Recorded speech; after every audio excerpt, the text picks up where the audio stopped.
Ok, donc, ok, on est parti. En double, en simultané avec l'extérieur. Je vais peut-être partager mon écran ici. Hop, donc normalement, des deux côtés, vous me voyez. Donc le TD numéro 5, là, c'est sur MongoDB, en fait. Donc l'autre type de base de données que vous allez utiliser, en gros, pour stocker vos messages, quoi. C'est un peu ça l'idée. Et donc, on va voir un petit peu comment utiliser ça. Vous voulez voir que c'est quand même pas... Ça va pas être super compliqué. Là-bas, vous avez de la place.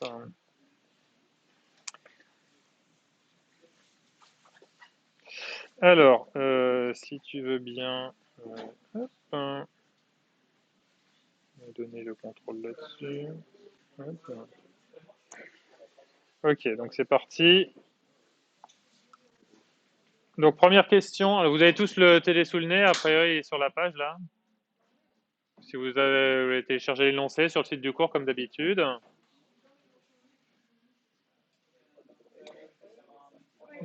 Donc, la première question. Alors, vous inquiétez pas, vous aurez tout le temps de bosser sur votre projet cet après-midi, en fait, hein, parce que la séance y est consacrée totalement, quoi.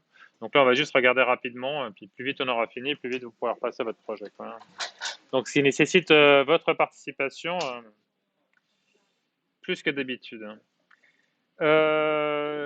Donc, rappelez les intérêts de l'utilisation de base de données NoSQL. Donc, ça, c'est déjà des trucs, a priori, qu'on a dû vous dire en cours.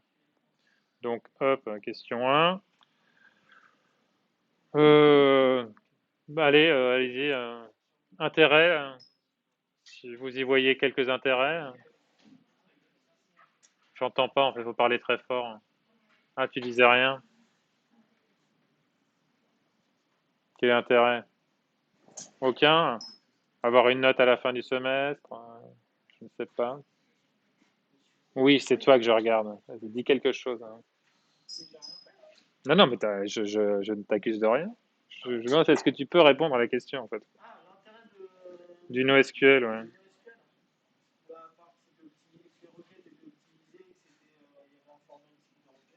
Ouais, mais tu l'avais déjà dit pour SQL, ça. Bon, alors on va dire des trucs à la con, du genre la simplicité. C'est sûr que c'est plus simple, vous allez vous en rendre compte et tout ça, quoi. Bon, c'est surtout que modèle de données flexible, hein, vous êtes pas contraint, en fait, hein.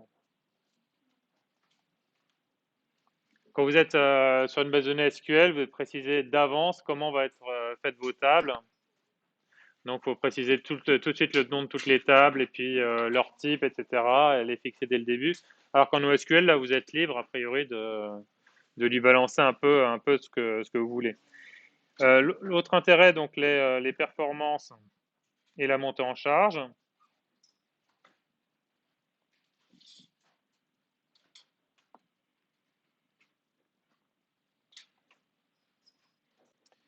Montée en charge qui se traduit en anglais par... je veux dire, vous êtes peut-être plus familier avec le mot anglais, en fait.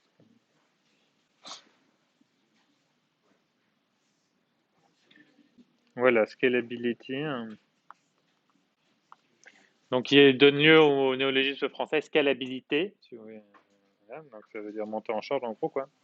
Donc, avec possibilité d'utiliser des techniques de type MapReduce. Quelqu'un connaît les techniques MapReduce? Quelqu'un a déjà fait Python LU1 001 là, en première année, là, voilà. Ah, mais il n'y avait plus, non, mais c'était à l'époque où on faisait du skim, quoi. Vous avez fait de la programmation fonctionnelle? Oui. Donc, vous avez vu Map et Reduce, quoi.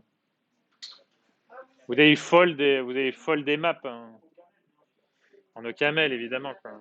Bon, c'est un peu ça l'idée, hein. C'est map, vous faites des opérations qui peuvent être en parallèle sur plein de trucs, et après Reduce, vous rassemblez toutes les données pour. Donc c'est une technique de programmation, mais qui ressemble vraiment à cette notion de programmation fonctionnelle, quoi. Donc ça peut être distribué du coup. Donc c'est assez adapté pour effectivement quand vous avez des grosses masses de données qui ne sont pas très structurées en fait, hein. Et typiquement, donc nous, ce qu'on a dit, c'est qu'on allait utiliser ça pour la en gros pour les messages, quoi. Donc vous allez avoir des tonnes de messages. Donc pour pouvoir gérer cette masse de données, plutôt que stocker ça dans des varchars de je ne sais pas combien dans une base de données SQL, ça va être stocké dans cette base NoSQL en fait. Oui, quelle est ta question? Bah, MongoDB, c'est pas du tout SQL en fait, quoi. Et les requêtes qu'on va avoir, elles sont pas faites en SQL, quoi. SQL, c'est un langage de programmation d'interrogation de base de données, quoi. Donc c'est une espèce de norme en fait, où tu as plein d'implémentations et tout ça, mais c'est de la base de données relationnelle. Tu es obligé de donner les noms de dans chaque table, le nom de chacune des colonnes, leur type, etc. Tu peux faire des jointures, des machins comme ça. En MongoDB, c'est pas ça. C'est en gros, tu peux stocker plein de données un peu sous le format que tu décides, quoi, et c'est pas très contraint. Et ensuite, quand tu vas interroger, en gros, ça revient à faire du filtrage en fait sur les résultats où tu dis effectivement ce que tu veux y trouver, quoi. Donc c'est pas du tout enfin c'est pas vraiment la même idée, quoi. Voilà. Donc chacun de ces deux trucs ont leurs avantages, quoi. Ok, donc on va dire que c'est bon pour ça. Sinon, vous allez sûrement avoir des vidéos de cours quelque part. Tu devrais changer de lunettes, hein. Tu devrais t'acheter des lunettes, hein. Ah, c'est pour ça. Quel est le type de données stocké par MongoDB? Bon, alors déjà, on commence à répondre un petit peu à ces questions-là. Bon, là, c'est la partie question de cours, quoi. Donc, les types de données stockées dans MongoDB et dans les bases de données NoSQL en général sont ce qu'on appelle, non, ce sont des documents, en fait. Donc, ça peut être n'importe quoi comme document. Bah, document aussi simple que juste une chaîne de caractères, on sent que ça fait une sorte de document, mais après, on peut stocker d'autres types de documents. Hmm. Bah, des tweets, je sais pas si c'est un document, mais non, mais enfin, différents formats de documents, en fait, là. D'accord? Donc, ça peut être du texte simple, c'est ce qu'on va utiliser nous, quoi. Mais après, vous avez plus, vous pouvez mettre, c'est-à-dire, enfin, du XML, du JSON, des PDF, vous pouvez mettre même des docx là. Donc en gros, vous pouvez stocker n'importe quoi comme type de données. Bon, vous pouvez faire ça dans une base de données SQL et tout ça aussi, hein, avec des blobs, vous pouvez foutre n'importe quoi dedans, quoi.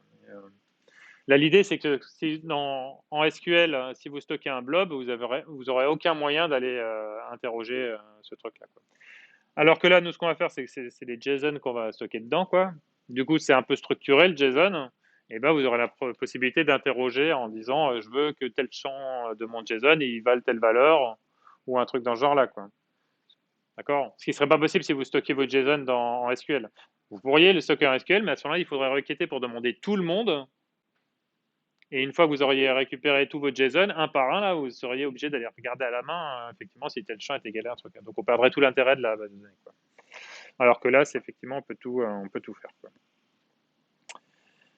Donc voilà, des types de données plutôt structurés qu'il est possible d'interroger. Donc nous, en fait, là, c'est ce que j'ai dit, c'est qu'on va utiliser du JSON.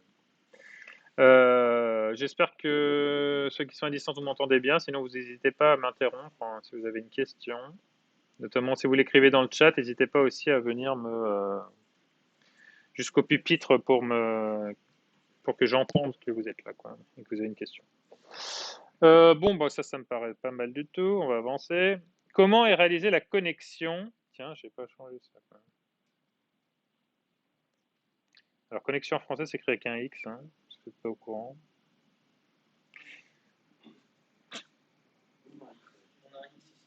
Oui, parce que je l'ai corrigé, mais pas sur mes transparents, là. Alors, comment réaliser la connexion, création de la connexion à une base de données MongoDB? Donc là, on va commencer à sans doute écrire un petit peu de code, quoi. Je peux l'écrire vite fait là, comme ça j'aurai une anti-sèche sous les yeux. Bon, en gros. Alors l'idée là, c'est bon, effectivement, c'est TD, mais vous pouvez tester en même temps que moi. Là, parce que là, on va passer sur la partie vraiment pratique du TD où il y a du code. Donc, vous pouvez tester en simultané avec moi.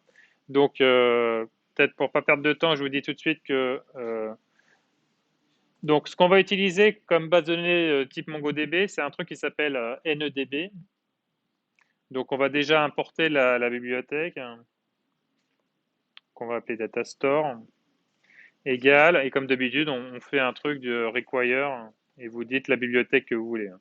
Donc require, donc j'ai dit ce qu'on a utilisé c'est NEDB, ben, c'est une implémentation de MongoDB qui implémente un sous-ensemble hein, de MongoDB mais qui sera suffisant pour nous.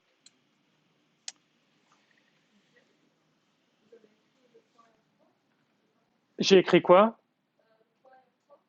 NEDB. C'est si mal écrit que ça. Vous vous plaignez moins à distance. Hein. Peut-être que vous êtes dans votre lit en train de faire autre chose. Je vais endormir. Bon, alors après, vous avez donc une fois que vous avez importé cette bibliothèque là, hein, vous pouvez donc éventuellement créer un seul espace de stockage ou plusieurs. Donc ça dépend de ce que vous avez besoin. Donc par exemple, si vous voulez juste une base de données de base, hein, vous faites BD ou DB, hein, vous l'appelez comme vous voulez.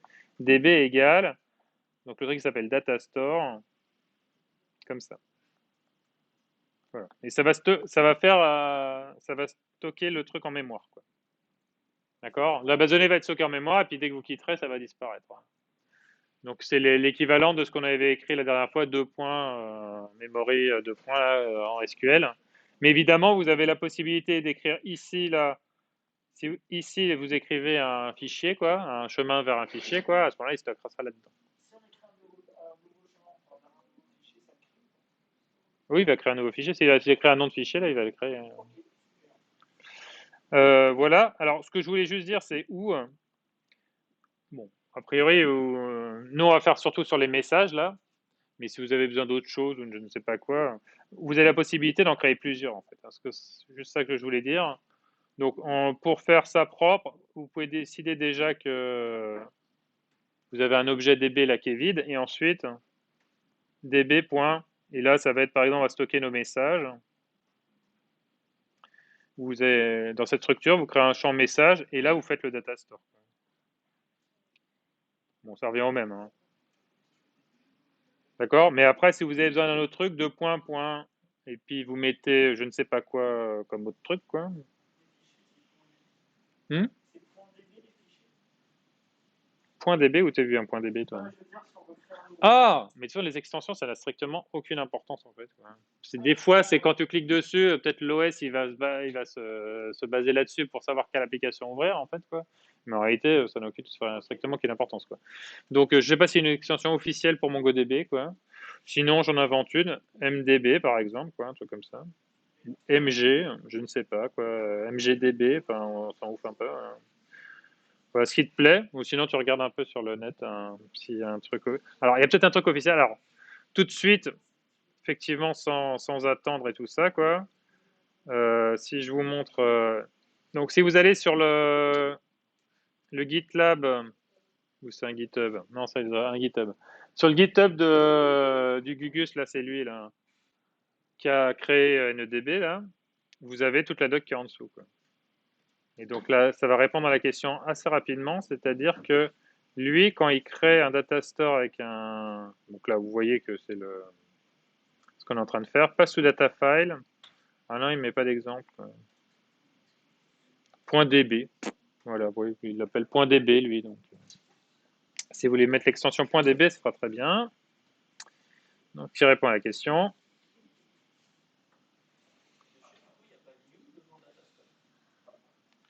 S'il y a un new, tu viens de le voir sur l'anti-sèche, là. Et tu as raison, tu as raison. Hop. New. New. Ah ouais. Donc, ce que je disais, c'est que vous pouvez créer un autre, quoi. Donc, bon, là, je ne sais pas quoi mettre, hein, donc je vais mettre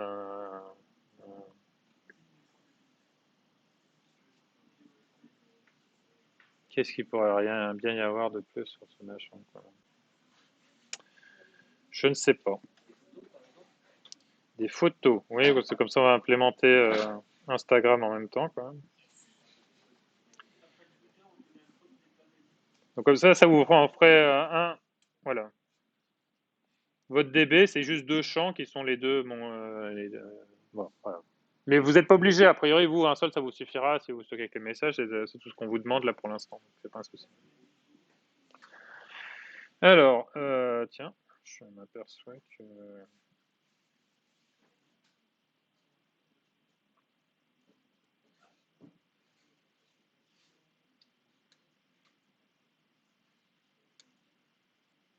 Hop. Voilà, comme ça, je tourne la tête du bon côté. Ok. Bon, bah, vous avez pas... Ah, aussi, c'est un truc important ensuite.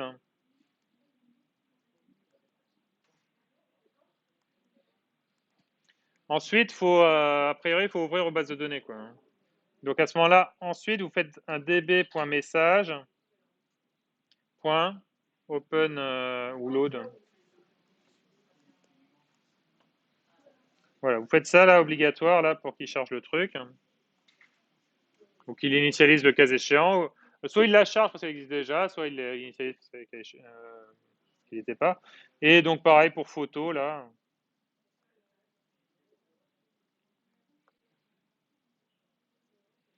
Voilà, donc j'en vois beaucoup qui notent avec leur crayon, c'est très bien. On va passer à la pratique. Donc ça, je vais le faire disparaître parce que je vais mettre mon terminal à la place. Donc prenez une petite photo rapidement. Mais de toute façon, je vais réécrire les mêmes choses. Je vais réécrire les mêmes choses dans le terminal. Donc pas de stress. Tout ira bien. Ça, tu restes.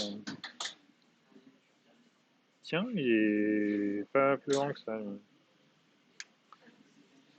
Excusez-moi, j'améliore mon OBS en même temps. Voilà. Alors, hop. Pouf. Donc j'espère que vous m'entendez bien à distance. Hop, alors terminal. Donc pour le terminal, on va reprendre là où on en était comme d'habitude. Là, donc vraiment, vous avez un serveur que vous avez plus ou moins avancé, beaucoup j'espère. Moi j'ai repris un vide comme d'habitude. Donc je vais faire un npm install pour qu'il me réinstalle toutes les bêtises nécessaires. Et a priori là, on va installer un nouveau package en plus et ses dépendances qui est NEDB.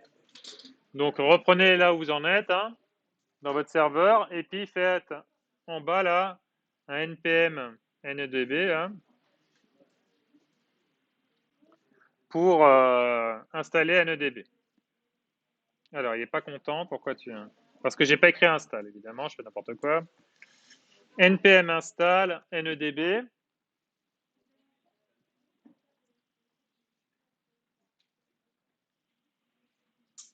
Voilà. Il a installé NEDB 1.8 chez moi là. C'est ça que j'ai tapé. Hein. npm install NEDB. Putain, mais ça fait 10 ans qu'il est en train de redémarrer votre truc là. Bon, une fois que c'est fait, on va créer. Là, on avait notre test BD de tout à l'heure, de la semaine dernière. On va faire un petit test mongo.js et on va mettre en pratique là, je les ai sous les yeux là, ce qu'on vient de faire. Donc, data store, c'est le require NEDB. Voilà. Et puis, je vais faire directement la deuxième version. Donc, DB, c'est un objet. Et on va faire l'objet, le champ message de ça. Donc, avec un new data store qui va stocker a priori en mémoire, hein, parce que j'ai rien précisé de plus. Hein. Alors, en bas, je vais, pour lancer votre fichier, c'est node et puis le nom du fichier. Donc, pour moi, c'est le nom du fichier. Et pour l'instant, tout se passe bien. Hein. Donc, il n'y a pas de souci. Bah voilà, donc, faut pas oublier, comme j'ai dit à la fin. Donc, new data store, très bien. Et il y avait un db.messages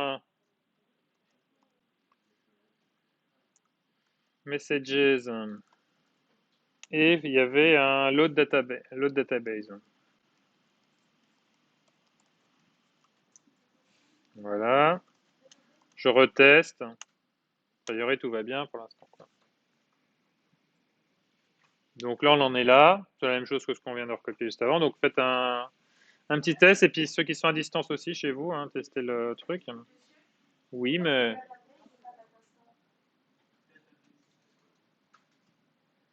Load database?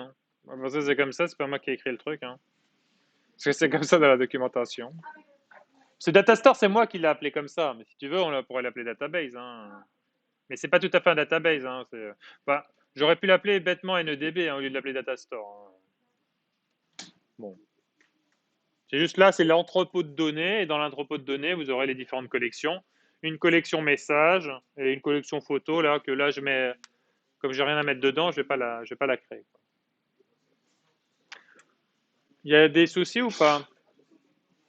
Attends, je vais passer voir. Si à distance vous avez un souci, vous venez me voir au pupitre.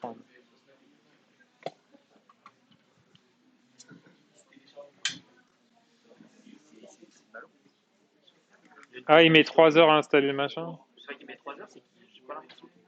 Vous avez parce qu'il parce qu'il passe par le proxy, j'en sais rien. C'est un problème de proxy peut-être, hein. C'est comme d'habitude, il faut installer le proxy ou je sais pas quoi, hein. Peut-être qu'il reprend peut-être qu'il se sert des paramètres du proxy général et pas seulement de. Mais c'est bizarre parce que vous aviez jamais eu de problème à faire une PM install hein, quand vous étiez là. Oui, c'est ça, mais il faut le proxy ou je sais pas quoi, hein. Hein?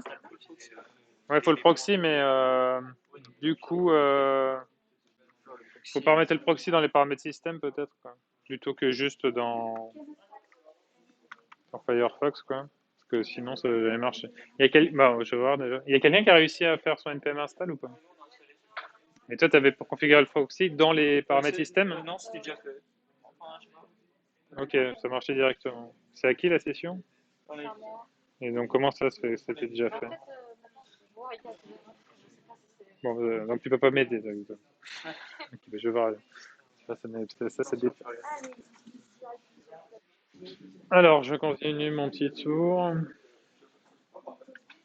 C'est bon, ça fonctionne, il n'y a rien. Il n'arrive pas à ouvrir le navigateur. Mais ouvre un terminal, hein. Application en bas, un terminal. Et puis après, tu lanceras Firefox directement. Ouais, ça fonctionne. Donc vous avez réussi à installer. Vous aviez configuré le proxy sur les paramètres système ou... Oui, ça c'était il y a un moment. Oui, mais pas seulement dans. Vous l'avez pas seulement mis dans Firefox, vous l'avez mis dans. Non, juste dans Firefox, je crois. Ah ouais, ça suffit. Ça me paraît bizarre que lui aille chercher les paramètres proxy de Il y a Firefox. très longtemps, je m'en souviens plus. Alors moi, C'est je possible. débarque. Faut pas te juger. Non, mais j'ai même pas comment faire. Ah ouais, c'est préoccupant, quoi. Ouais, Bah, tout est en vidéo, donc regarde les. je vais rattraper tranquillement. Ouais, bah, ça faudrait commencer maintenant, hein. NPM, c'est bon. Bon, là, il te demande de donner de l'argent, mais ça devrait aller, quoi. Et t'as fait un node de ton fichier?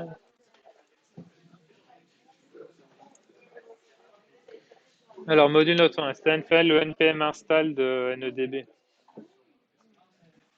Monsieur, j'ai fait NPM install, mais il cannot find Cannot find quoi? NEDB.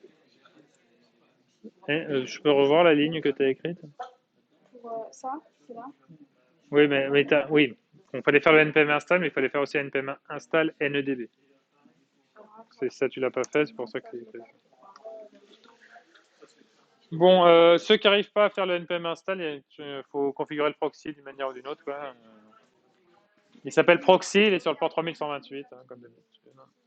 En fait, quand j'ai checké, ça me dit que c'est pas l'autre database, c'est pas défini. Tout à fait. Ok. Tu as mis les parenthèses. Tu as mis. C'est là qui plante, hein, à l'autre database. T'es sûr qu'il n'y a pas une erreur avant, quoi?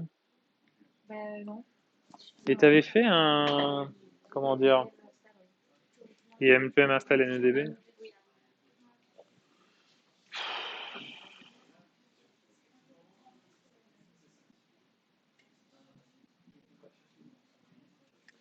Messages éléments.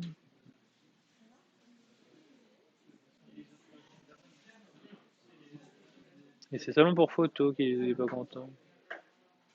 C'est pour les deux. Ah, mais je sais. J'ai pas mis de S à photo, alors que là j'ai mis un S. C'était forcément une erreur de ce genre. Là, quoi. Alors, je continue de passer, moi, sur n'est pas en TP. C'est bon, c'est... vous avez un proxy. En fait, Bah, on a je un crois que ça problème. m'envoie de proxy. Vous avez fait un. Oui, NEDB, npm install NEDB. Oui, on a Tu fait peux me le refaire PHP devant moi? Ah oui, d'accord. des erreurs. Et ensuite, Ah, il y a des erreurs. oui. Ah ouais, ça. Peut-être, je sais pas. Euh, efface le rm-rf de notre module, c'est réinstalle tout, quoi. Et refait npm install, quoi. Parce que, bon, ouais, tout le dossier qui s'appelle node modules. Je sais pas où c'est. Mais là, vas-y, c'était quoi? C'est pas mal là où t'es. Merde. Ça, là? C'est vraiment data, ok. Manuel, il s'appelle proxy. Et sur le port 3128. Il n'y a pas moyen de lui dire la même chose sur tous. Bon, ok. Bon, ça devrait suffire. On essaye. Et après, je sais pas si c'est ça qui.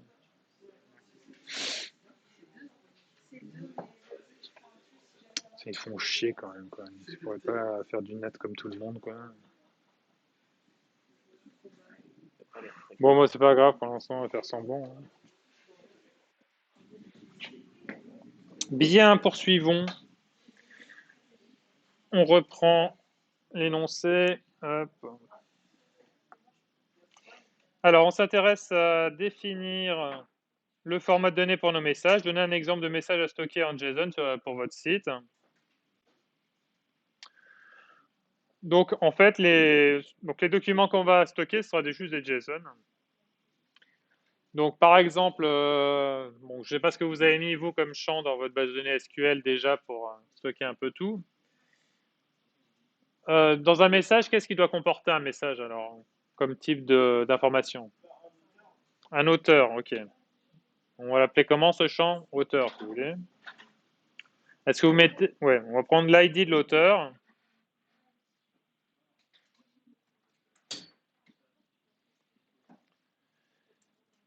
Voilà, donc, par exemple,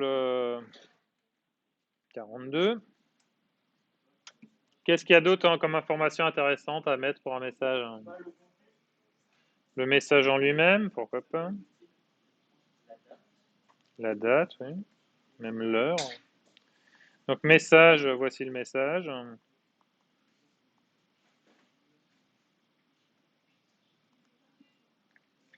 Alors la date, oui. Bon, pour l'instant, le format de date, on s'en fout parce que c'est l'objet de la suite du TP, quoi.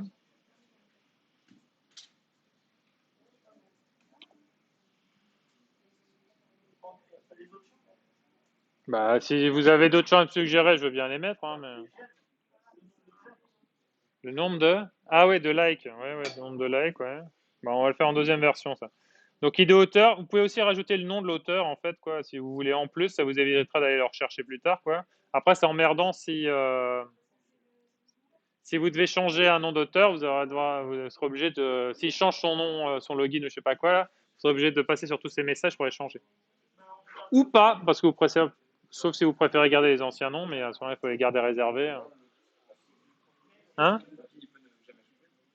Le login, si, parce que c'est en général, c'est l'adresse email, en général, ça peut changer, quoi. Est-ce que juste avec l'idée, on va juste afficher le message et on va dire, on peut pas juste rechercher Bah, si, en fonction oui, après, on peut faire une requête SQL dans la base de données SQL pour savoir quel est le nom de la personne. Bon, il y a plein de... Je le mets juste là pour dire qu'on peut mettre plein de trucs, quoi. Mais, surtout que là, il y aura que le nom et pas le prénom, quoi. Mais ça s'en fout pas mal. Hein, c'est une virgule. Hein.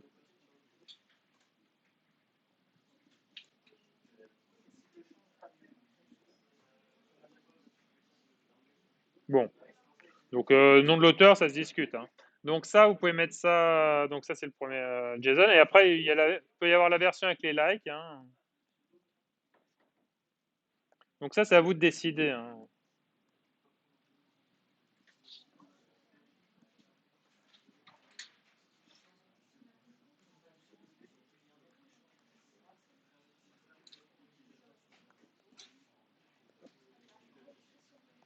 Donc, c'est là que vous pouvez structurer vos données encore. Là, donc là, on m'avait suggéré les likes. Les likes, ça peut être comme ça une liste avec à l'intérieur à chaque fois un ID auteur, un ID liker là. Donc par exemple, c'est le numéro 28 qui a liké. ID liker 28 et puis une date aussi. Bon, pour l'instant, on s'en fiche. Voilà. Premier liker, deuxième liker.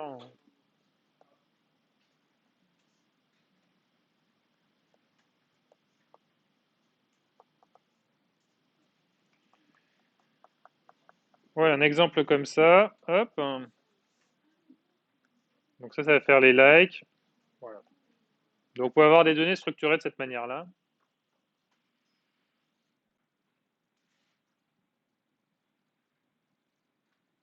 Donc j'ai pas mis le nom de l'auteur là pour cette version-là, mais c'est pas grave.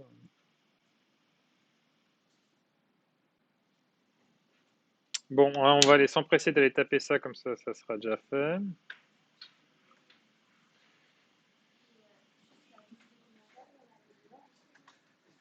Oui, il pourrait y avoir des commentaires, oui, vous pouvez imaginer ça, oui. Si vous voulez. Ouais, ouais. Bah oui, oui, vous pouvez rajouter des commentaires, ouais.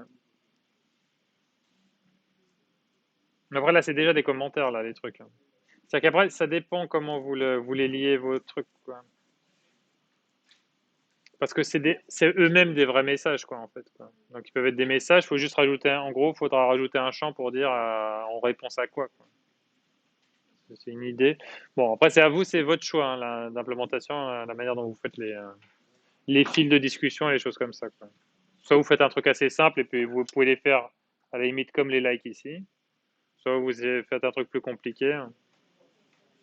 C'est le problème comme ça, c'est que s'il y a des réponses aux réponses aux réponses, là, ça va faire des profondeurs infernales. Et pour requêter, ça sera impossible, quoi. Si je cherche un message en particulier. Alors, je vais passer sur le terminal. Rassurez-vous, ça sera la même chose. Pour ceux qui n'auraient pas terminé de recopier. Donc, je vais faire le JSON le plus compliqué, a priori. Bon, on va dire que c'est un message. Et je vais le stocker tout de suite, quoi. Hop. Alors,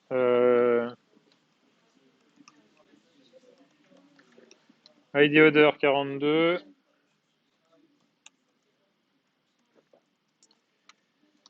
Message, ceci est le message. Virgule. Ensuite, qu'est-ce que j'ai mis? Une date. Donc pour l'instant, les dates, on ne s'occupe pas de leur format, mais on verra ça un peu plus tard dans le TD. Et mes likes. Donc on a dit que c'était une liste. Hop, premier élément, ID liker. Donc j'avais dit qu'il y avait le 28 en date du XXX là. Proxy 3128. Et je vais en mettre un deuxième. Voilà, j'avais mis le 103. Bon, ouais.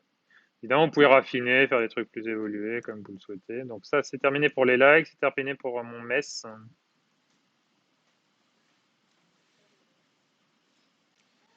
Voilà. Bon, a priori, je peux juste le lancer pour voir que la syntaxe n'est pas déconnante. C'est bon. Donc ça, c'est pour tout à l'heure. Enfin, c'est peut-être même pour tout de suite. Ceci, je remets, hop, sur le même message. Donc ça, on va peut-être se servir de ça. Donc après, on a comment insérer le message en MongoDB avec notre JS. Bah, il va y avoir un truc. Donc nous, notre base de données, elle s'appelle db.messages, je crois. Et donc on fera un insert. Tout simplement, vous faites insert.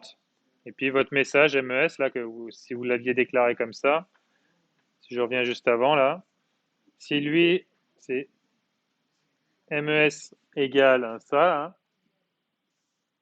comme je l'ai fait dans mon code, là, vous pouvez insert de MES. Hein. Donc je vais le faire directement dans le...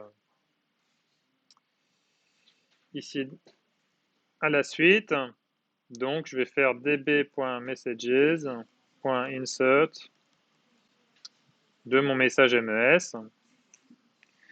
Et je vais tester en le lançant. Voilà, il n'a rien dit, c'est qu'il est content. Donc, ça a été inséré. Pour l'instant, on ne le voit pas trop, mais voilà. Donc, pendant que vous recopiez, je vais mettre un deuxième message, moi.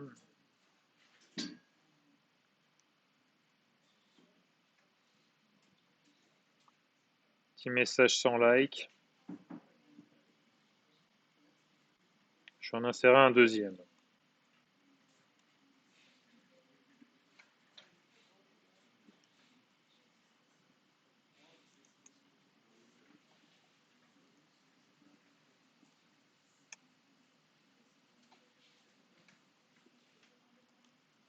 Voilà.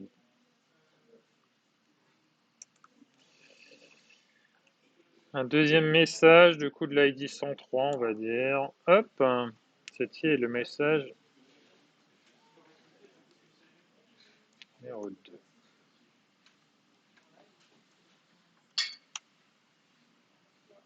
Voilà, je teste, il est content, parfait.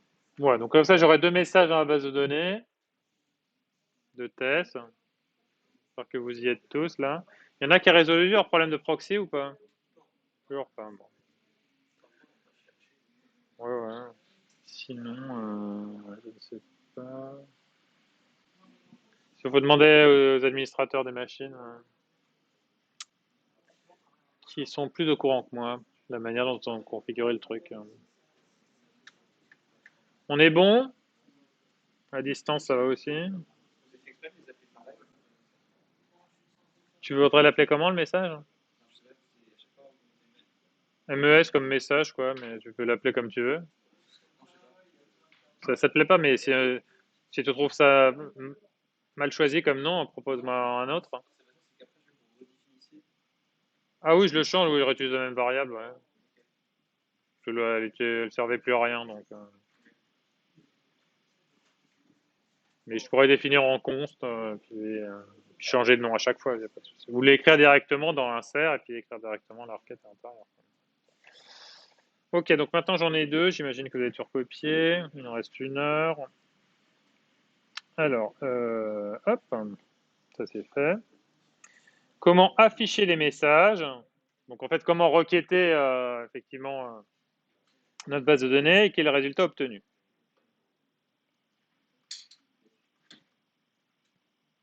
Alors,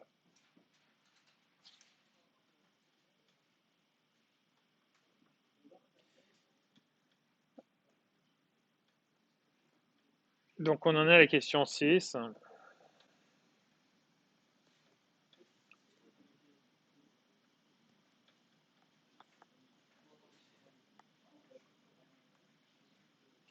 Alors, comment vous faites une requête d'interrogation en MongoDB? J'aurais tendance à dire c'est encore plus simple qu'en SQL. Vous n'avez pas un langage de dire select, machin, from bidule, etc. Vous lui mettez directement un JSON qui, en gros, est un espèce de template de patron de ce que vous cherchez, en fait. Donc, le plus simple là, c'est qu'on va lui demander tout. Donc, ma base de données, c'est toujours db.messages. Donc, si vous voulez interroger cette base de données, vous avez une méthode qui s'appelle find, qui prend pour cette méthode, pour cette version-là, 2 arguments. La requête en elle-même. Donc, si je veux tout le monde, je mets un JSON qui est vide comme ça.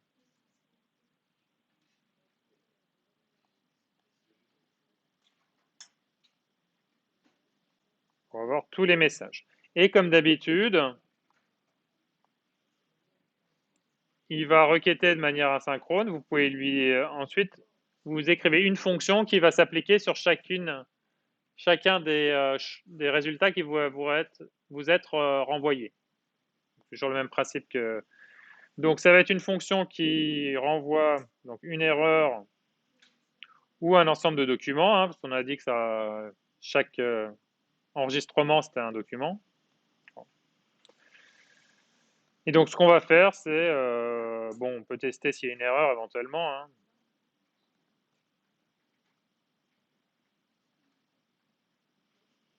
Donc là, pour l'instant, c'est juste pour tester. Console.log erreur. évidemment.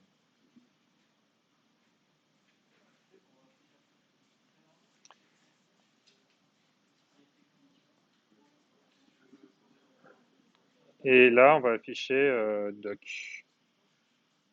Je vais peut-être le mettre au singulier parce que on en a un par, on les a un par un les documents.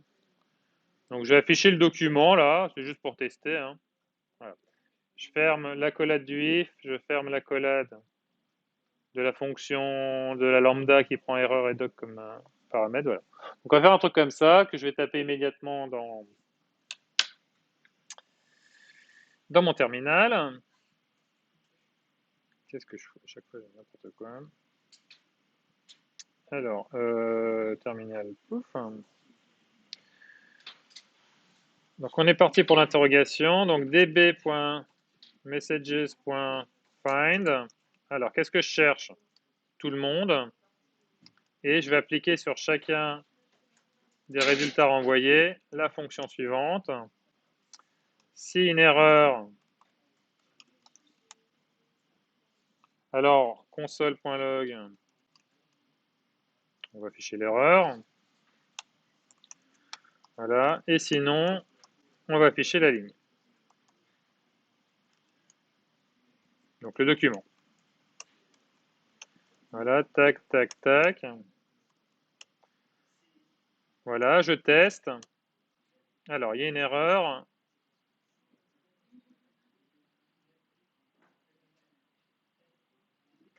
Alors, qu'est-ce qu'il me raconte? Est-ce que j'aurais oublié de fermer? Alors, il manque la parenthèse fermante. Pourtant, elle est là. Ah, j'ai oublié la flèche. Hop. Voilà, donc là, il me met mes deux messages que j'ai bien mis. Alors, vous voyez que au niveau des likes, il me dit object, object. Hein, il n'est pas allé plus bas pour l'affichage de ça, quoi, du contenu de ces objets-là. Mais on pourra les récupérer plus tard. Et vous constatez qu'il y a un ID, underscore ID en plus qui s'est rajouté. En fait, à chaque fois que vous enregistrez un document dans une base de données MongoDB, il attribue un ID unique à ce document-là, qui a cette forme-là.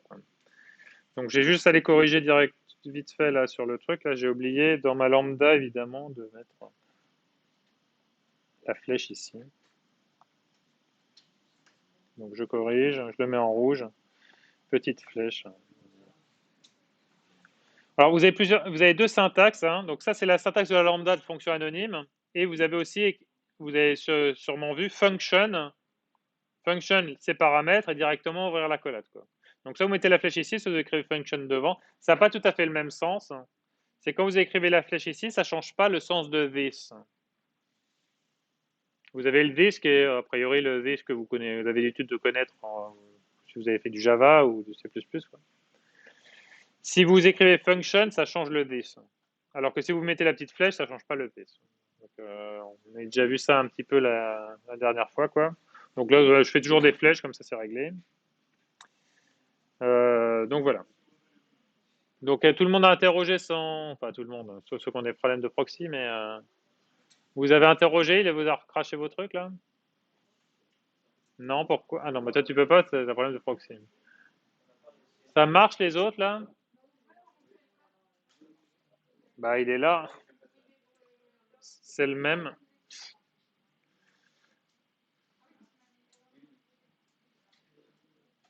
Donc moi il m'a affiché mes deux trucs. Alors il l'a affiché sous la forme d'une liste ici, hein. Donc il voulait afficher sous la forme d'une liste. Ah non mais il balance. En fait non mais ouais. Comme ça je vais modifier le truc. Donc là en fait il n'y a qu'un seul résultat en fait, hein, qui est cette liste là. Donc je vais rechanger ce que j'ai changé tout à l'heure. Donc je vais bien l'appeler docs parce qu'il y en a plusieurs, quoi. Et là il affiche tous les docs. Mais évidemment si vous voulez récupérer un par un, vous faites une boucle sur docs.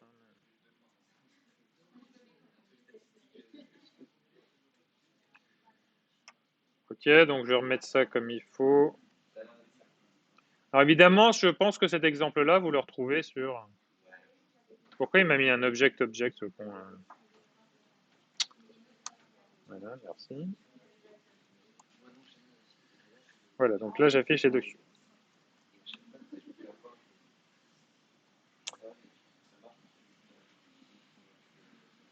Ok, question suivante.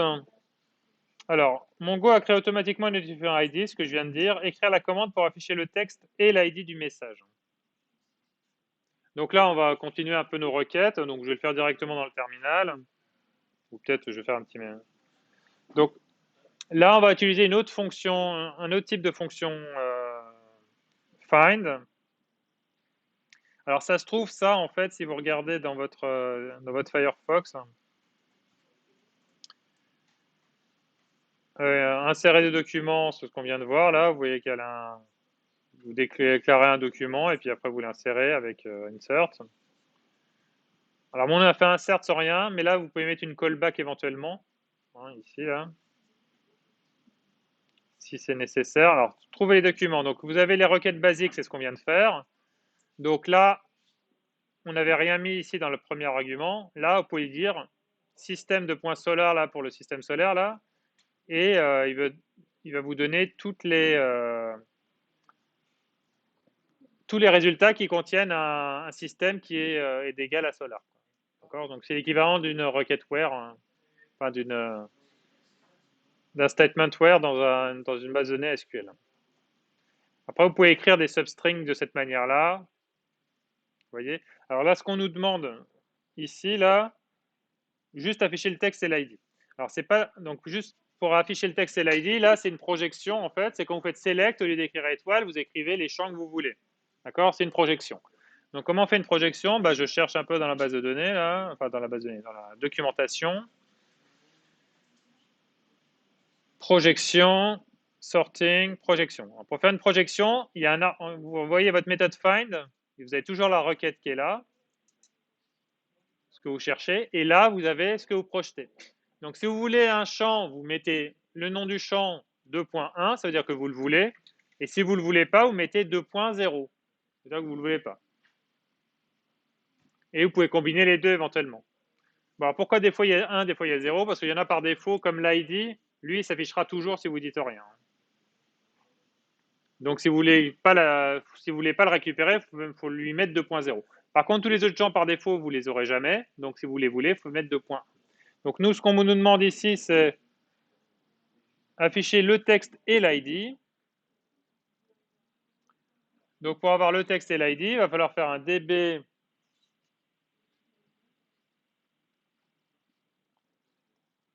.messages.find. Donc, je recherche tous les documents et je veux seulement en fait en récupérer le texte, c'est ça? Je ne sais plus comment je l'avais appelé le machin message, je crois. Donc j'écris message de point 1, c'est-à-dire que je le veux. Il demande aussi d'afficher l'ID, mais comme je dis, l'ID par défaut, il va y être forcément. Donc ça suffira en fait. Vous pouvez mettre ID 2.1 aussi, c'est underscore ID 2.1, ça ne va rien changer non plus. Et ici, comme d'habitude, hein, vous écrivez votre lambda avec erreur et doc.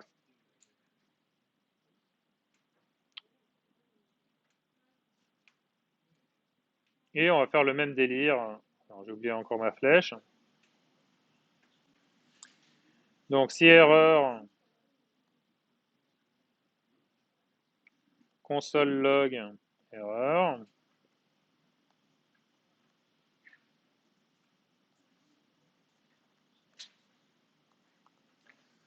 Voilà. Sinon, console log de docs. Voilà, je ferme cette accolade. Voilà, donc j'ai tapé ça directement dans le terminal, je sais pas pourquoi je continue de taper ça là-dedans. Enfin, d'écrire ça à la main, ça me fait perdre. Putain, c'est pas possible ce truc. Terminal.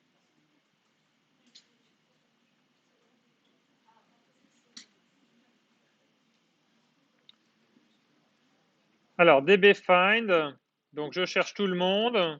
Je veux qu'il m'affiche le message, donc je lui fais message 2.1. L'ID, bon, je vous le dis, je vais écrire ID 2.1 juste pour vous montrer Donc, il va bien le renvoyer là, et puis si je le veux pas, je vais le virer. Ça peut aussi déterminer l'ordre dans lequel vous voulez, hein. Si vous le voulez à un certain endroit plutôt qu'un autre, hein, dans l'ordre des champs, ça peut servir quand même de l'écrire, hein. Donc là, je le mets ici, et j'écris maintenant ma lambda, donc il prend une erreur ou mes documents, petite flèche, et je vais recopier ça.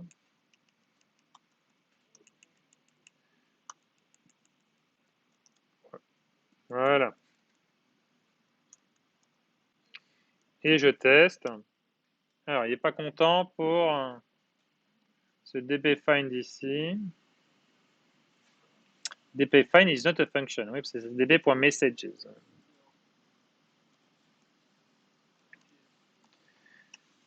Voilà. Donc là, vous voyez, le deuxième résultat, il est là.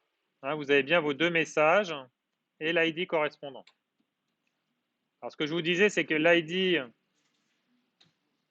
si vous ne le précisez pas, il va vous le mettre quand même. Vous voyez, il les met quand même. Donc le mettre ou pas le mettre, ça ne change rien, il va vous le donner. Si vous le voulez, il va vous le filer de toute façon, hein, si vous ne le mettez pas. Mais ça peut servir éventuellement ici, si je le veux en premier. Donc, underscore ID 2.1. Bah non, en fait, il le garde dans l'ordre du JSON original, en fait. Donc ça vous permet de vérifier ça en même temps. Mais effectivement, si je vire l'ID, il va vous le mettre quand même.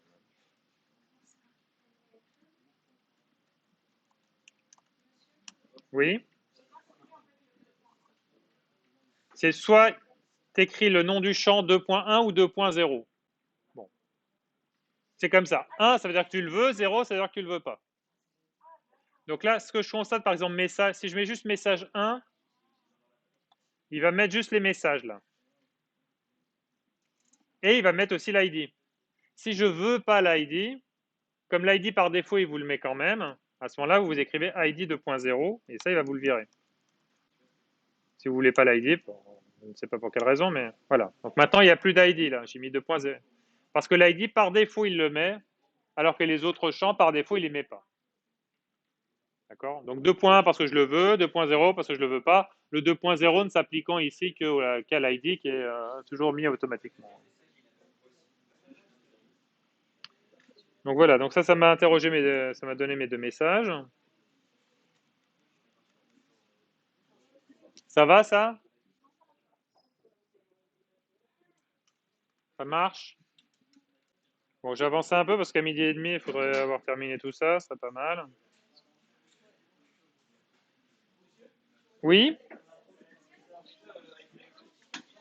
Alors, je vais passer voir ce que tu me racontes. Oui, quoi?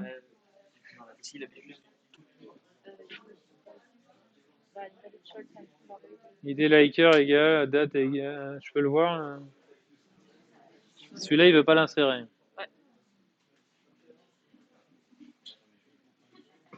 C'est 2 points, c'est pas égal, c'est 2 points.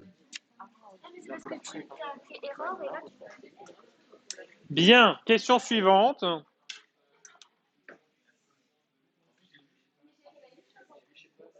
Alors, écrire le masque. Eh oh, c'est ici que ça se passe là.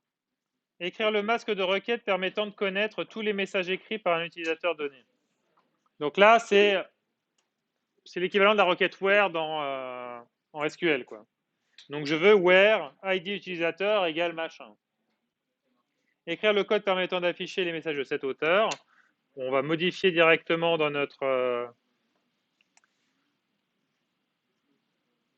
sur notre terminal. Donc là, j'avais deux auteurs de messages, l'auteur 42 et l'autre auteur, c'est le 103. Si je veux seulement le truc du 42, qu'est-ce que j'écris? Ici, là où il n'y avait rien, qui était l'équivalent du select étoile, je vais juste écrire que, en fait, je veux qu'il me renvoie un JSON dans lequel auteur, c'est 42. Et je l'écris comme un JSON, hein, d'accord? Et donc, il va essayer de voir s'il peut superposer ce JSON partiel à hauteur 42 à un JSON de la base qui aurait à hauteur 42 lui aussi, quoi. Donc,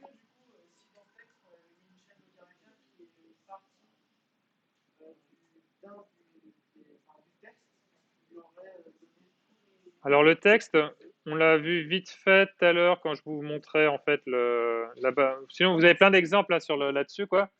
Si tu veux chercher dans une chaîne de caractères, il y avait un exemple dans lequel il cherchait une sous-chaîne en fait. Vous pouvez faire des hors, des machins et tout, quoi. Non, si tu écris, normalement, par défaut, il va chercher exactement la chaîne de caractères que tu veux, quoi.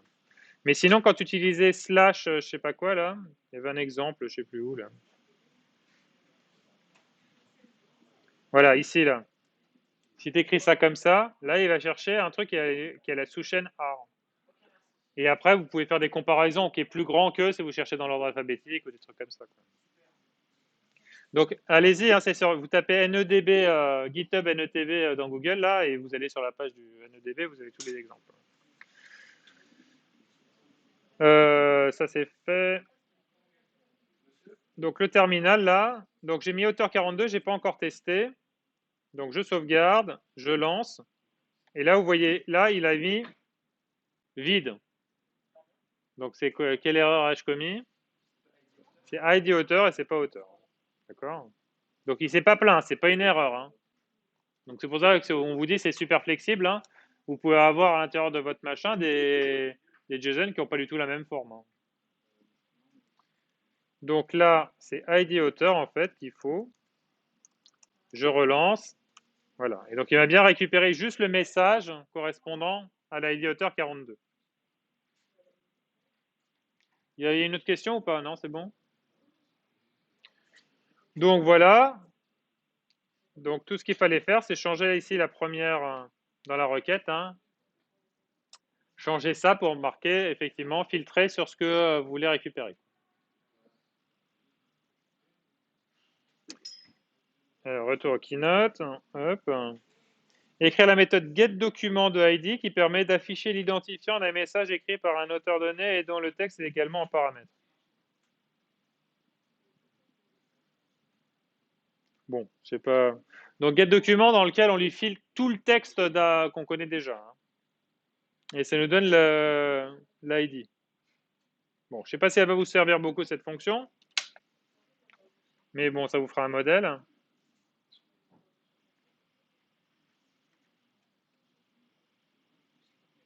Bon, bah on est parti, je vais le faire directement dans le terminal aussi là. Alors, une petite fonction. GetDocument, donc il prend deux trucs en paramètres. Donc il faut un ID auteur et il faut un texte. Et il doit retourner normalement. Donc on va écrire cette fonction comme ça. Donc là, il vous dit écrire la méthode. C'est une méthode qui pourrait être dans votre classe qui gère a priori les messages.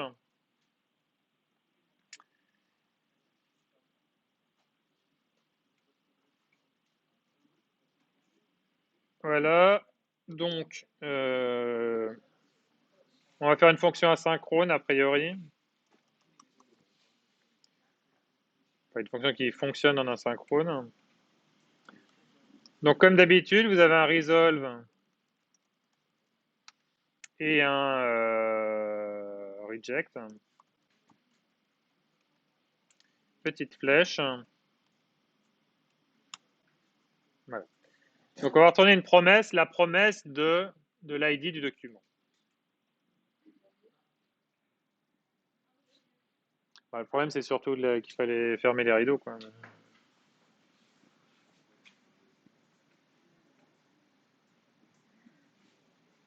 Côté. Par contre, vous pouvez vous allumer de votre côté à vous, là. A priori, ça ne devrait pas changer grand-chose, hein. Si vous voulez pas vous endormir, ce sera plutôt le cas après le repas, j'imagine. Mais bon, alors on récupère ces deux trucs-là. Et comme d'habitude, donc s'il y a une erreur, on va faire un reject sur notre promesse. Ça veut dire qu'on ne tiendra pas notre promesse. Voilà. Et sinon, si on peut tenir notre promesse, on va faire un resolve et on va récupérer a priori le résultat. Alors, je suis allé un petit peu vite. C'est que pour l'instant, j'ai écrit erreur, je sais pas quoi, mais j'ai pas lancé je n'ai pas lancé le truc, quoi. Donc db messages. Donc, on a dit qu'on cherchait un JSON dans lequel il y a ID auteur qui est ID auteur. Alors, on va voir s'il arrive à s'en sortir avec ça, quoi. Et où le texte. Alors, le texte, a priori, c'était message, le champ. Bon, moi, je l'ai appelé texte, donc on va se contenter de ça. Donc, ça, c'est le premier argument. Et moi, ce que j'ai besoin, en fait, c'est juste de... Il veut récupérer juste l'ID du message. Donc, c'est underscore ID 2.1. Je pense que c'est ce qu'il veut. Hein. Écrire la méthode getDocument qui permet d'afficher l'identifiant du message écrit par un auteur donné et dont le texte est également donné en paramètre. Donc, ça devrait suffire normalement. On verra. Donc, je veux juste l'ID. Et ensuite, c'est là que j'écris effectivement ma fonction qui renvoie soit qui prend en paramètre une erreur ou des documents, qui est celle-ci.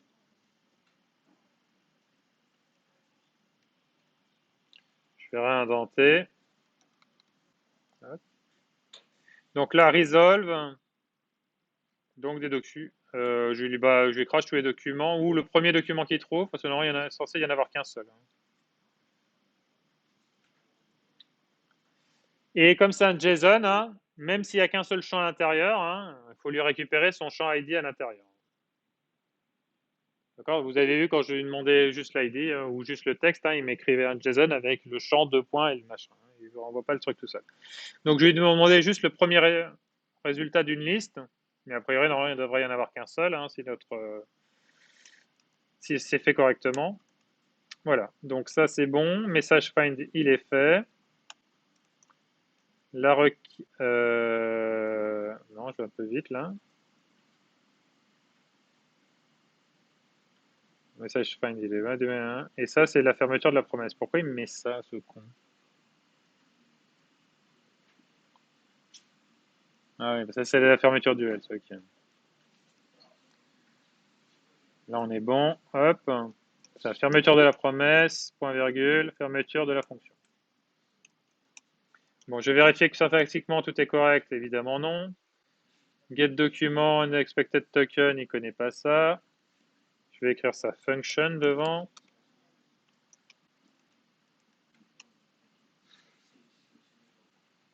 In 62, il voulait pas de truc 62. Ah, il y en a une en plus. Là.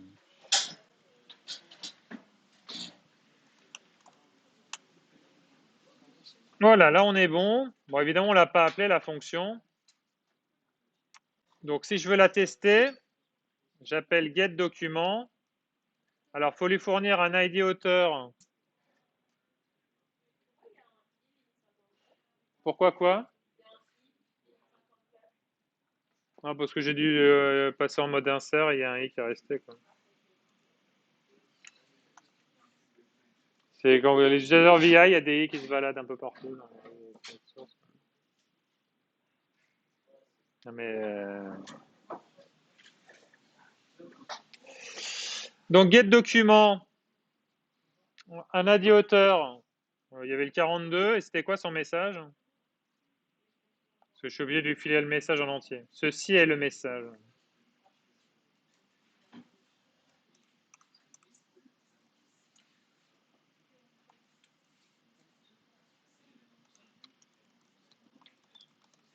Bon, je ne sais pas si elle sera très utile cette fonction parce que connaître le message en entier en toutes lettres exactement comme il doit être, c'est un peu complicado quoi. Mais bon, déjà, est-ce que ça marche? Return new promise. Je corrige, je mets un new devant promise ici, parce qu'il se plaignait. Ok, donc là, getDocument, normalement, il devrait me récupérer un truc. Alors, comme la fonction est à 5, a priori, je pourrais lui mettre un zen, je pense, et lui dire qu'avec ce résultat, il est prié de me l'afficher, par exemple. Console log res.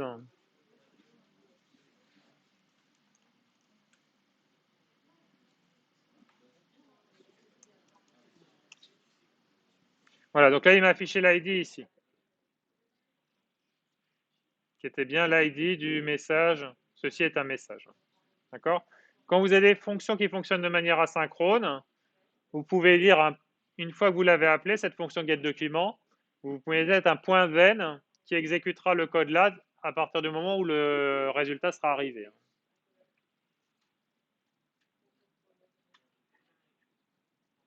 Et le résultat, c'est un paramètre effectivement de cette fonction-là, comme d'habitude, qu'on a l'habitude de traiter les trucs asynchrones. Voilà. Donc, mais là, tout ce qu'on vous demandait pas d'exécuter, là, tout ce qu'on vous demandait, c'était le code de la fonction qui est écrit là, quoi, à partir de la ligne 45. On est bon? Vous êtes tous en train de dactylographier là ce qui est écrit, là, sans comprendre.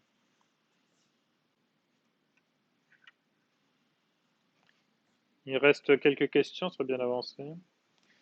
Je regarde juste c'est quoi la question suivante. Écrire le code qui permet d'afficher le message qui a l'identifiant repéré par get. Écrire le code qui permet d'afficher le message qui a l'identifiant repéré par getDocument. J'ai pas trop envie de recopier le truc deux fois, quoi.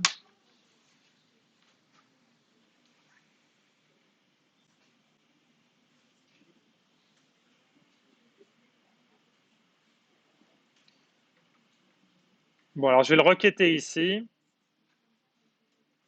Donc, à la place de ce console log res là, on va aller récupérer le résultat. Donc, dans db.messages,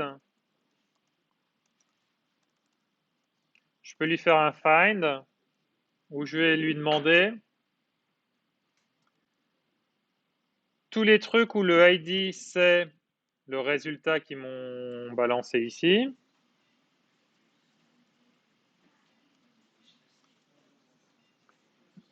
De ce truc-là, a priori, je ne veux que le message, parce qu'on me demande de redonner le message. Donc tout ce que je veux, c'est message. Donc message 2.1 et ID 0, parce que je ne veux pas qu'il me refile l'ID encore une fois. ID 2.0. Voilà, donc ça c'est pour ma projection. Et donc je vais lui dire, donc soit il y a une erreur, soit il me balance des documents. Petite flèche. Donc qu'est-ce que je fais avec ces documents? Alors on veut qu'il l'affiche, qui permet d'afficher. Bon, alors console.log, et on affiche. Docs, qui permet d'afficher le message. Bon, on va faire dire docs.message. Ça devrait suffire. Voilà. Bon, éventuellement, bon, on va dire qu'il n'y a pas d'erreur, donc je ne vais pas tester les erreurs. Oui, je t'écoute. Il faut pas écrire id-du-8 hauteur au lieu de tirer underscore id de point res. Ouais, tu dis quoi mettre à la place? Id hauteur. En fait, là, non, parce que ce qui renvoie le res, en fait, là, ce que je vais récupérer, c'est le résultat de la fonction getDocument, et getDocument, elle me renvoie le underscore ID, là. D'accord, ok. Donc voilà. Mais par contre, ce que je veux résumer, ouais, donc il n'y a pas d'ID auteur, quoi. L'ID auteur, il est, voilà. Je vais demander pour l'auteur 42 et ce message-là, il me renvoie, c'est purement pour faire du test, hein. Il me renvoie l'ID du document. À partir de l'ID du document, je vais essayer de retrouver le contenu du message. Et donc, je vais retrouver ceci message, quoi. Donc, ça se mord un peu la queue, mais c'est comme ça. Voilà. Mais merci de ton intervention. Ok, hop. Pourquoi il te... Ouais. Si, mais en fait, je venais de dire, on s'en fout, quoi, on va pas le mettre, hein. Mais bon, si tu y insistes, c'est parti. Hmm. Ouais. Mais il était pas au bon endroit dès le début, quoi. C'est pour ça qu'il m'a... Donc lui, je le récupère. Hop. Mets-toi là, ça te fait plaisir. Alors, s'il y a une erreur, console log bidule. Sinon, console log de toi, hop, fermez ça, fermez-lui. Voilà, point virgule. Donc get document, elle find le truc, ça me semblera très bien.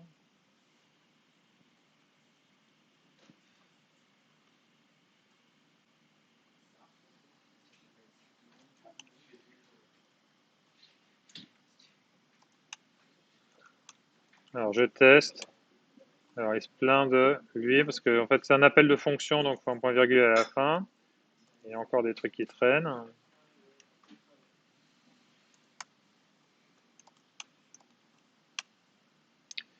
Alors, blablabla, il manque une parenthèse.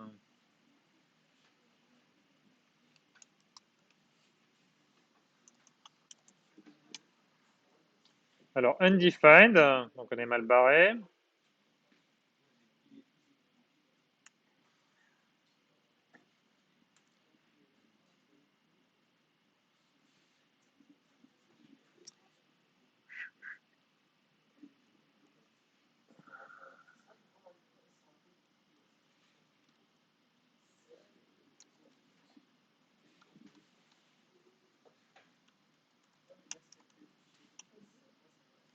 Alors, il me trouvait un ID, après il me le retrouve pas. Donc, il y a une erreur ensuite. À vous de la retrouver.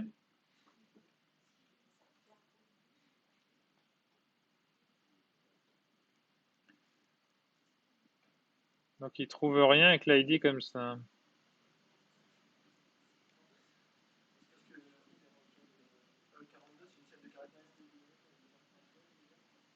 42, c'est une chaîne de caractères. Bon, à mon avis, ils sont ouf pas mal, quoi. Parce que ça, il le trouve, l'ID, il le trouve en fait. C'est quand je fais la requête inverse qu'il le trouve pas. Mais là, j'ai peut-être marqué docs de 0, point message. Parce que non, il est censé en envoyer une liste. Voilà, ceci est le message. Vous servez à rien, c'est moi qui trouve mes erreurs moi-même, quoi. Ça ne va pas du tout, quoi. Un peu comme... Ouais. Il va te... Non, non, mais tu veux les... si tu voudrais avoir aussi les likes. Ah, si tu les veux en plus, si tu précises rien, tu auras tout, hein, de toute façon. Bah. Mais sinon, tu mets likes 2.1, il va te filer likes sous la forme du JSON exactement comme il est stocké. Donc ça, c'était la question numéro 10. Celle-ci, là. Ouh. Donc écrire le code qui permet d'afficher le message repéré par getDocument. Voilà, donc ça c'est fait. De toute façon, ça va revenir. Alors, MongoDB et les dates. Il nous reste 20 minutes. Alors, afin de créer la date du jour, on écrira new date. Un message est donc de la forme suivante. Plop, plop, plop, plop, plop. Donc, pour insérer, on va mettre new date. Pour comparer deux dates, myDate est stocké dans une variable et le champ en donc le code suivant. Input date to isostring, dbFind plus grand que input date. Et là, il l'insère comme ça. Et là, il la recherche comme ça. Bon, je vais faire quelques tests en même temps que vous, là, pour me familiariser avec ces trucs-là. Donc, les messages du haut, là, pour l'instant, donc si je lance, parce que j'ai un exemple dans lequel... Voilà. Donc là, j'ai un exemple où il me sort tout. Pour l'instant, les dates, c'est XXX. Donc, je vais essayer de mettre la date du jour, comme c'est suggéré dans l'énoncé, en mettant un new date à la place des XXX.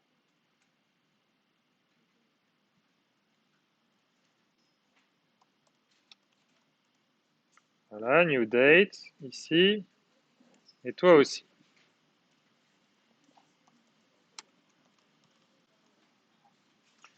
Voilà, je reteste. Donc maintenant, vous voyez qu'il y a la date qui est écrite sous cette forme-là. Donc il est bien... Non, il n'est pas.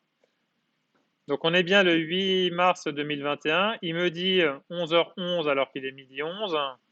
Parce qu'il doit se mettre... Attends, qu'il est 1 heure plus tôt.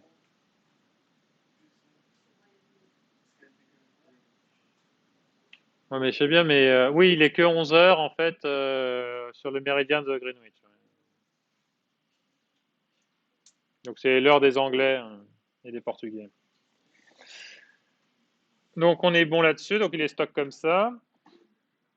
Alors pourquoi ensuite? Donc là je ne l'ai pas stocké en mode to isostring.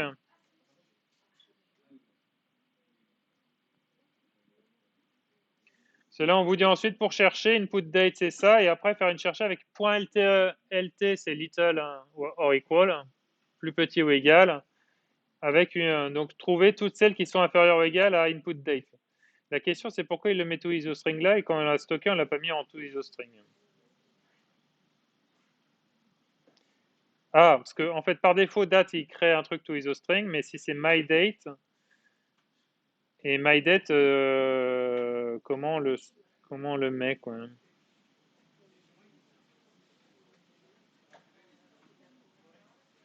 Date du jour new date non, bah c'est bizarre en fait.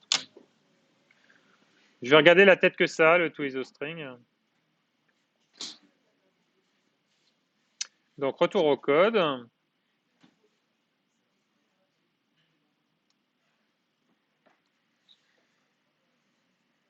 Pour le deuxième, je vais lui mettre un point enfin,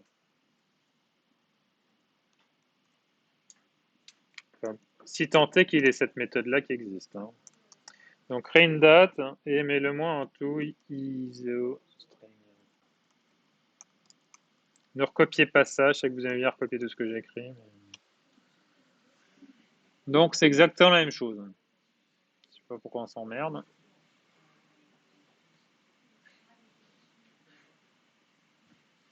Ok, donc ça n'a rien changé, donc a priori on va dire qu'on s'en ouf. Hein.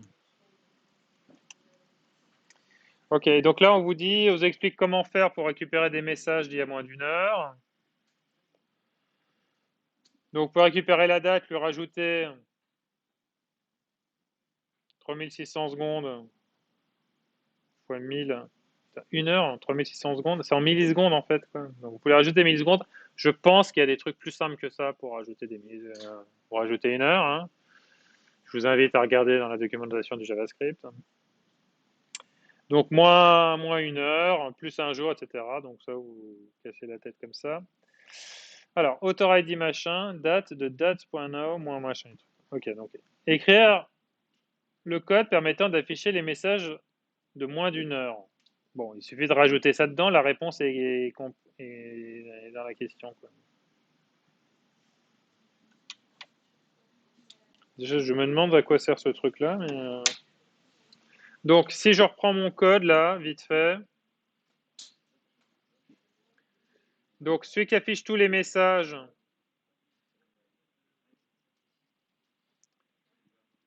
le truc qui affiche tous les messages, c'était lui.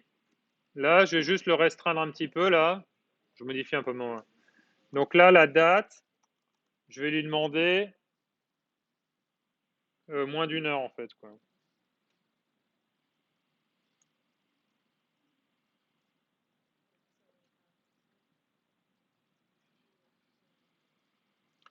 Alors, date.now, moins... Attends, on va lui demander de moins d'une seconde. Comme ça, au moins, on verra si rien.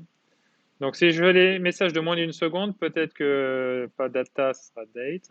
On va voir s'il continue de nous les afficher, les deux trucs.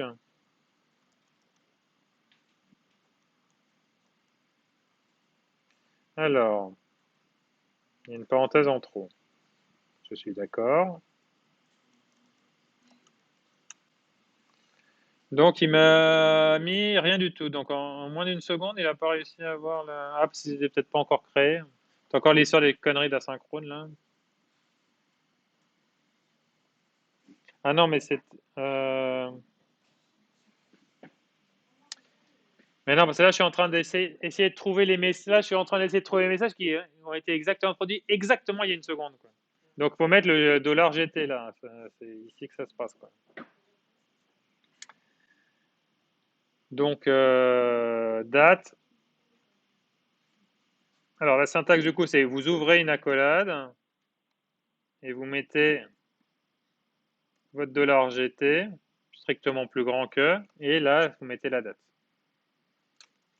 D'accord?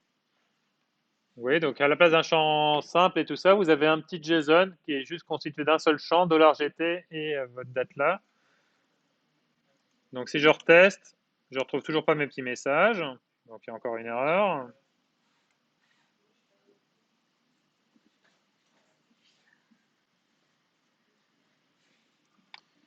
Console log date.now -1000.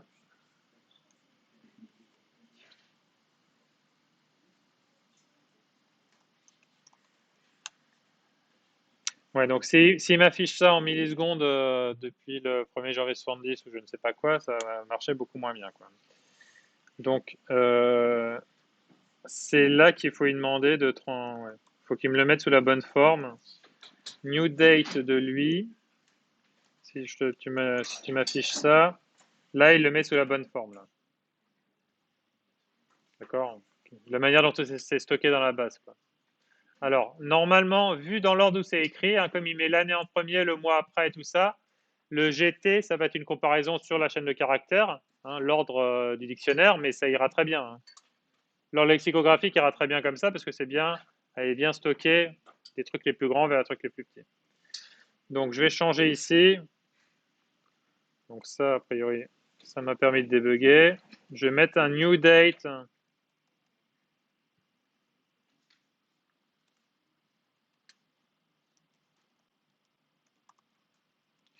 Une seconde avant égale new date de ce machin-là.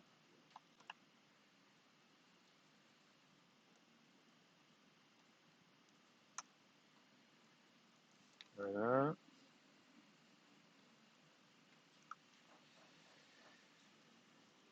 Une seconde avant. Voilà, donc du coup là j'ai récupéré bien, j'ai retrouvé mes deux messages qui étaient une seconde avant. Évidemment, si je lui demandais... Pardon 11h18 parce qu'il est stocké sur l'heure du méridien de Greenwich, je pense.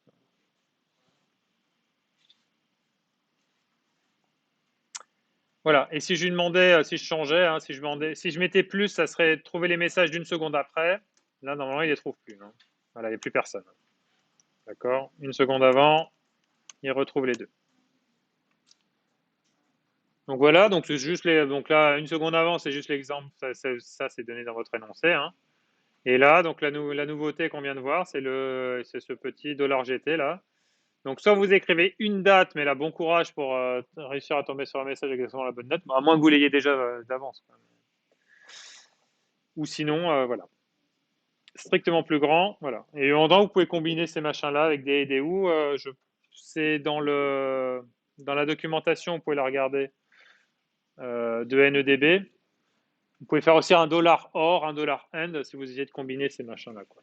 Si vous voulez combiner tout ça. Donc, une heure avant, bon, moi j'ai changé l'énoncé, j'ai fait une seconde avant, mais ça revient au même. Hein. Donc, FG message d'au moins une heure, donc j'ai fait d'au moins une seconde. Alors, MongoDB, les opérateurs conditionnels. Je pense que c'est la fin, ça. Non, il y a encore MySQL. Juste la dernière question sera MongoDB MySQL. Écrire un pseudocode qui permet de retrouver les messages écrits par les amis de l'utilisateur 256. Bon, donc pseudocode 1.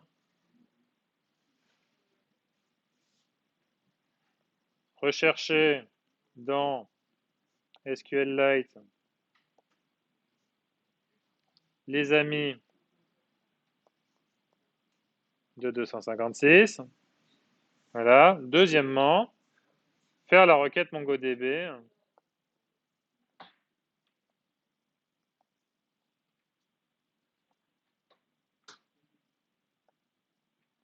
avec la liste obtenue précédemment. Voilà, on est bon pour ce super pseudocode. Alors, a priori, là, vous pouvez vous débrouiller pour que le SQL vous lance directement ça sous la forme d'un beau JSON qui est une liste d'ID. Et après, ce qu'on va voir juste avec la question précédente que je vais traiter maintenant, c'est mettre un OR avec tous ces éléments de la liste, quoi, et sélectionner les messages. Sélectionner les messages, on a déjà vu comment projeter sur les messages, quoi. On va regarder maintenant tout de suite comment on fait ça ici. Rappel sur les opérateurs conditionnels. Donc, en SQL, vous pouvez marquer machin in truc, là.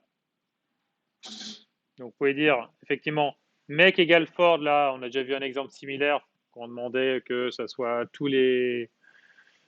On cherchait l'ID du message qui avait exactement ce nom de message et exactement cet ID auteur, hein, donc c'était le where égal, là. Et maintenant, on va voir le in. Donc, modèle in tout ça, ça veut dire modèle égale galaxie, ou modèle égale Mustang, ou modèle égale météore, quoi. Et donc là, on vous fait... Donc, soit vous faites ça avec un OR, soit vous faites ça avec un in, qui est aussi un opérateur qui est prévu dans MongoDB, quoi. Donc, ça reviendra à ça en MongoDB. Donc, c'est la même syntaxe que ce qu'on vient de voir juste avant. Au lieu d'écrire modèle 2 points et un vrai nom, un seul modèle si vous vouliez qu'un seul modèle. Si vous en voulez plusieurs, bah, vous remplacez le nom de modèle exact que vous aviez écrit par un truc entre accolades comme ça, un petit JSON dans lequel il y a un $in et une liste. Écrire le code permettant de retrouver les messages écrits par les utilisateurs 155 et 198. Bon, moi, il s'appelle pas 155, 198 parce que j'ai changé le...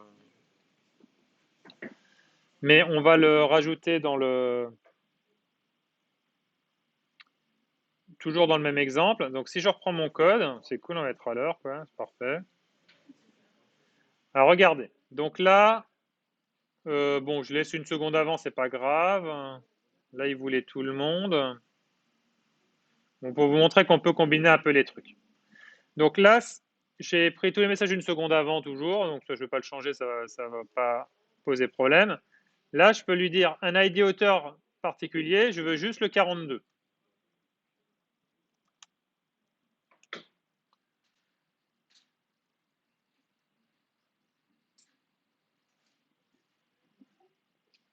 Qui c'est qui glousse là-bas au fond? Ok, on est parti là-dessus. Excusez-moi, je remets les trucs propres.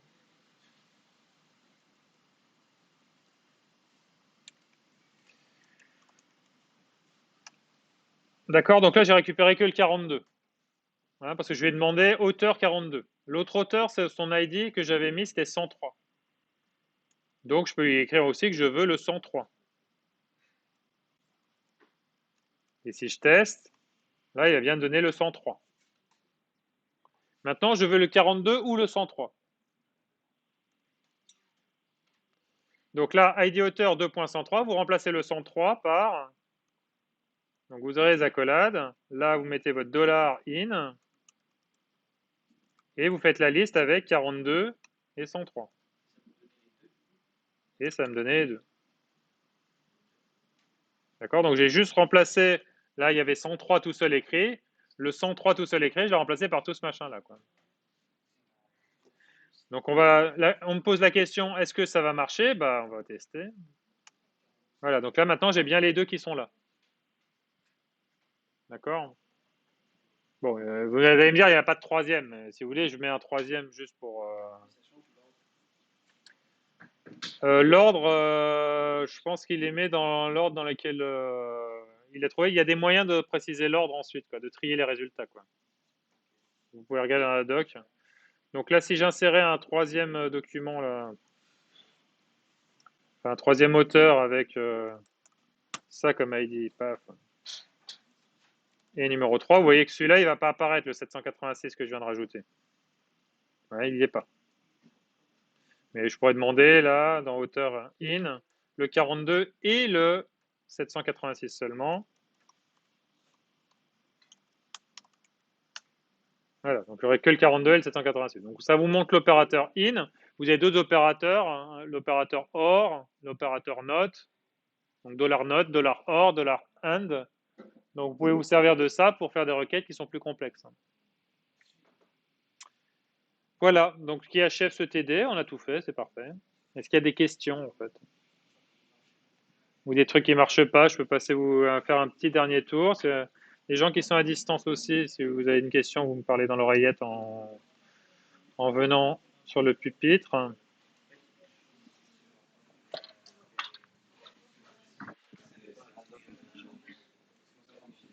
On est bon? Tout va bien? Non, ok, t'es déjà parti manger, toi? Ça fonctionne? C'est vide.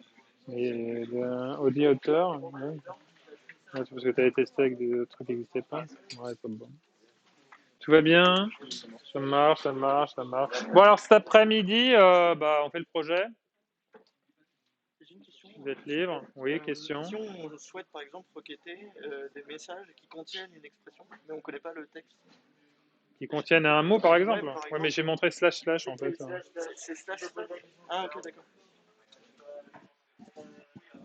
On est bon, on est bon? Oui, une question?